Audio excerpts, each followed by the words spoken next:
Hey, what is going on YouTube? My name is James and welcome back to another video. So today we're actually going to be doing something, I always say this, I always say something a little bit different, but basically Marc Goldberg, I'll leave a link to his YouTube down below. He has nearly, or has he passed a 1,000? He has nearly 1,000 subscribers. He's doing really well. He creates some awesome content, so go check him out if you haven't already, and go subscribe to him. But he has sent me a few questions to answer on video, and he's going to be answering the same ones. He's the one who provided the questions. I was supposed to provide some back, but I felt these questions were so good that I wanted to hear his answers. And it sounds like lack of creativity from me, but honestly these questions were that good. I want to hear what he has to say. And before we get into this real quick, I did a video doing a 2-month recap on the SKX.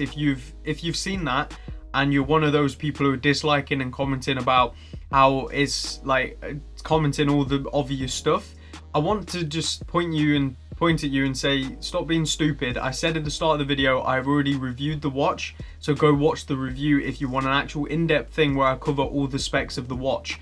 I completely understand, and I think I even say it in the video, that you can't expect hacking and manual winding at its price range. I'm just saying lack of it is what makes me dislike it a little bit more, and the blue is completely personal. At the end of the day, it's a recap. It's my personal opinion. YouTube is a weird place where people hate personal opinions. I don't know why, and I just want to quickly say here now at the start of this video, if you're looking for some sort of safe space on YouTube with my channel, some sort of space where you can go and all the politically correct things will be there, and everything I say will just be in line with what everyone else is thinking, then this isn't the channel for you. There's plenty of channels out there that match that criteria.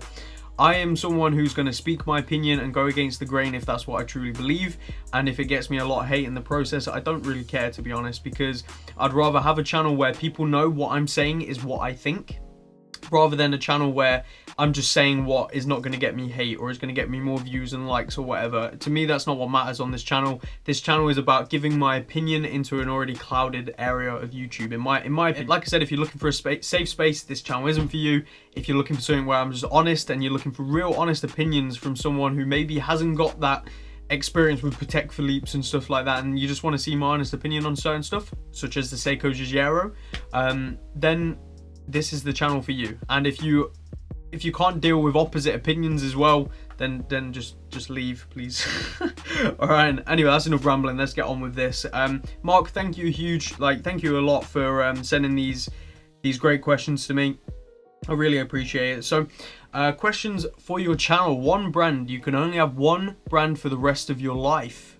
God, this is difficult. Which one under $1,000 average cost? Which one over $1,000? Have you ever lost or broken a watch? So you sleep in a watch, question mark. Why or why not? Okay, great questions. Let's start off with which watch brand under $1,000 would I stick with if I only had to stick with one brand? For me, it's really easy, and I think for a lot of people it would also be quite easy, because under $1,000, how much is that? That's like 700 and something pounds, right? 770 pounds. I'm going to take a wild guess. If that was like $1,500, I'd probably go with like Oris. Because they fit in that price range a lot of the time. Not all of their watches, but a lot of the time. And you did say like have an average cost. So yeah, I'd have to go with Seiko. I think under that price range, Seiko probably offer the best bang per buck. Obviously there's brands like Hamilton. At the end of the day, this is all opinion. After talking about all that at the start, this is all opinion. There is Hamilton, which also make quality great watches, but personally I think Seiko offer the best bang per buck under that price range, and create such a wide range of beautiful watches that you can never have enough of them. Right now I'm wearing the Seiko 7A38, the world's first quartz chronograph, the second edition. The 7A28 was the first one. This was released within like 6 months time period of the first one, so I still call this the world's first kind of thing. But yeah, so they offer so many great watches. That would be mine. I want to know what you guys think, and obviously don't forget to check out Mark's video, which should be out on the same day, where he's answering these questions. I'm interested in seeing what he says. Okay, which one over $1,000? Now, a lot of people I think will say brands like Elange, maybe even Patek, Rolex, maybe even Breitling. Great brands like that. But personally, I have this crazy obsession at the moment with Oris. I think they create such beautiful watches. I own the Arctic GT. I've been going into like watch dealers, like constantly, not watch dealers, sorry, authorized dealers, and just trying on the Oris 65, different like Aquis, loads of their different brands, and I just think they provide such great watches for their price. And I would have to put Rolex in there as well, but obviously we can only choose one. And if I had to choose one, I'm going to be completely honest, I probably wouldn't be the guy choosing the Langes and the Pateks and the Glashütte, or however you pronounce it, or Vacheron, or any brands like that. I think personally I'd go with Oris, because they just speak to me. They speak to me a lot, and looking at their watches and the watches they provide, I'd have to say Oris. I think Seiko and Oris, under 1,000 Seiko every day of the week, over 1,000 Oris every day of the week. That's going to be my personal opinion. Hope you guys understand that, and I'm very interested in seeing what you guys say. My charger just came out. Have you ever lost or broken a watch? There is this one which I'm keeping for I don't know, reminder purposes. This is the Seconda Ricchetta, as I nicknamed it. This watch has been reviewed on the channel, and there also there's a video, I can't remember what it's called. Something watch channel update plus broken watch or something, or bike accident plus broken watch. I think that's what it's called, where I go into detail how I broke this. You guys might notice a scar here, and I've got, you wouldn't see it, but I've got a scar on the back of my head and my ear all the way around as well. For those of you who have been here a while, you'll know what happened. On the 1st of August, I came off my bike. Not the 1st of August, sorry, it was the 3rd of August, wasn't it? I think it was the 3rd. On the 3rd of August, I came off my bike, and mid-air, like pedal bike around a BMX track, and I just came off, crashed into the ground. I split my forehead open, ripped the top of my ear off, had to get it all sewn back on and everything. Split the back of my head open a bit as well. Cut up all my arms, and I completely wrecked this watch. Why not if I was wearing a vintage watch doing shit like that anyway? I have no clue, alright? But I completely wrecked this watch. It stopped working, and the eerie thing is it stopped on Thursday the 3rd, which is when it happened. And it stopped at the exact time I hit the ground. Like, the exact moment I impacted the ground is the exact moment this watch has stopped.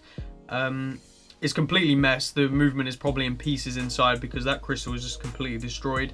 Will I ever get it fixed? No. I think I'm probably going to frame this one day and have it as like a reminder of wear a freaking helmet, you idiot, when you do stupid stuff. So that's one watch I've broke. Other than that, no, I've never broken a watch. I've had watches break, such as like old Casios when I was getting into this hobby. Or before I got into this hobby, actually. It was the reason I got into the hobby, because my Casio broke. And it was a really weird thing. You know, I'm going to use this as an example because it's on here.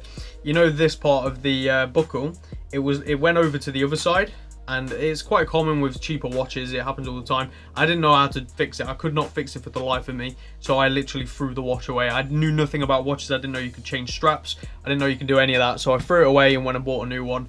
And that was a Seconda 50 meters. They told me it was a diving watch. It wasn't. It was diving inspired in aesthetics. But wait, I think I've got it. Aha, I have. I still own it. Here, this one. It's 50 meters water resistant. It's actually a good little quartz watch. Is it still ticking? Still ticking. This is the watch that kind of started it all. I guess you could say this started it all. And yeah, I don't wear it anymore. But there's that. And yeah, I'm interested in hearing what you guys have to say if you've ever broken a watch. So you sleep in a watch, why or why not? I don't sleep in a watch. I find it very uncomfortable. It's one of those things, it's like sleeping with socks on. I just can't do it. I just can't do it. So no, I don't sleep with a watch. It's just uncomfortable for me. I might have one at the side of my bed every now and again, but in general, no. When I get into bed, this becomes my source of time, the phone. Yeah, so that is all the questions answered. Hope you guys enjoyed it. Don't forget to leave your answers to these questions down below, and I'm interested in seeing what Mark has to say for his answers as well. Like I said, hope you enjoyed. If you did, leave a like, and I'll see all you guys in the next one. Take care and peace out.